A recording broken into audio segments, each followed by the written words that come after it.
अलग हिस्सों से लगातार हमारे संवाददाता सुबह से ही आपको जानकारी दे रहे हैं। एक बार फिर से हमारे साथ जुड़ चुके हैं बिजनौर से अमित भारद्वाज हमारे साथ मौजूद हैं, बदायूं से आशुतोष मिश्रा, मुरादाबाद से वरुण सिन्हा। लेकिन पहले हिमांशु के पास चलते हैं। हिमांशु, आप जहां पर खड़े हुए हैं वहां पर क्या स्थिति दिखाई दे रही है? आसपास की तस्वीरें भी आप बताएं।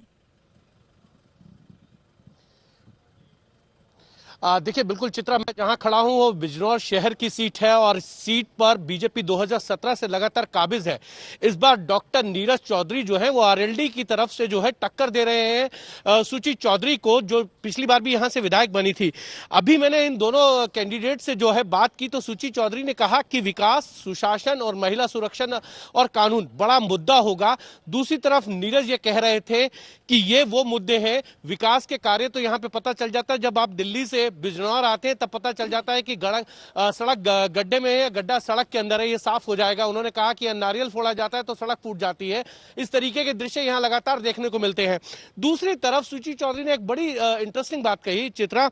उन्होंने कहा कि किसानों का मुद्दा और साथ ही साथ महंगाई और बेरोजगारी जो है वो र्यूमर है विपक्ष का, इसका इन चुनाव से लेना देना नहीं है। और दूसरी तरफ नीरज ये कह रहे हैं कि अगर ये र्यूमर है तो बताएं कि किसी ने सोचा था कि 100 रुपए में पेट्रोल और 90 रुपए में डीजल मिलेगा। मैं अपने कैमरामैन से कहूंगा जरा दिखाएं, यहाँ पर लोग लगातार जो है सुबह 7 बजे से जो है यहाँ वोट करने आ रहे हैं और वोटिंग के लिए छोटी छोटी लाइनें हैं।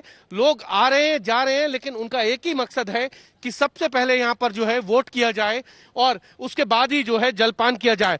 बिजनौर शहर के अंदर 2017 के अंदर बीजेपी ने 8 में से जो है वो 6 सीटें जीती थी, लेकिन उपचुनाव हुए थे 2018 के अंदर, एक सीट बीजेपी को हार गई थी। जो वर्तमान स्थिति है वो 5 सीटें जो है वो बीजेपी के पास है, 3 समाजवादी पार्टी के पास है और इस बार आरएलडी उनकी साथी है। 2017 के अंदर आरएलडी जो है अलग लड़ी थी। अब देखना यह है कि क्या यहाँ पर गठबंधन बीजेपी को टक्कर देके उनकी कुछ सीटों को खींच पाएगा या फिर बीजेपी अपनी सीटें फिर से 6 की जगह 8 करेंगी, क्योंकि दोनों उम्मीदवारों का ये कहना था कि इस बिजनौर शहर की 8 की 8 में से वो जीतने वाले हैं। चित्रा, दिलचस्प है। बीजेपी की ओर से दावे अलग हैं, वहीं समाजवादी पार्टी आरएलडी गठबंधन के दावे अलग हैं। बीएसपी भी सेंधमारी की कोशिशों में लगातार जुटी हुई है। लेकिन अच्छी खबर यह है कि सुबह से ही मतदाताओं की ये लंबी कतारें ये बताने के लिए काफी हैं कि कितना उत्साह कम से कम द्वितीय चरण के मतदान को लेकर उत्तर प्रदेश में देखने को मिल रहा है। शरद जी, सीधे आपके पास आते हुए, लेकिन प्रथम चरण में हम सब ने देखा था पिछले बार के मुकाबले इस बार 3% वोटिंग कम हुई है, लेकिन इस बार सुबह से जो कतारें नजर आ रही हैं, आपको लग रहा है कि पुराना रिकॉर्ड कम से कम ये जो बेल्ट है आज जहां पर वोटिंग चल रही है वहां के मतदाता तोड़ेंगे? इतना मुझे लगता है, क्योंकि पिछली बार भी पहले चरण में भी सुबह के टाइम बड़ी उत्साहपूर्ण वोटिंग हुई थी और मुझे खुद ताज्जुब हो रहा था देख देख करके जहां जहां आपके वोटर्स दिखला रहे थे विजुअल्स की बहुत बड़ी तादाद में है। लेकिन जैसे ही दिन बढ़ा तो वोटिंग कम हो गई। सुबह तो लग रहा था कि वोटिंग पिछले रिकॉर्ड को ब्रेक करेगी। बिल्कुल। तो इसलिए अभी कहना बड़ा मुश्किल है कि ये वाकई में असली उत्साह है या सिर्फ सुबह की वो है। लेकिन जहां तक इसका सवाल है, एक इम्पॉर्टेंट फैक्टर इसमें है जो एक तो अभी इन्होंने आपको बताया हिमांशु ने कि पिछली बार आरएलडी अलग से लड़ी थी, एक बार गठबंधन में।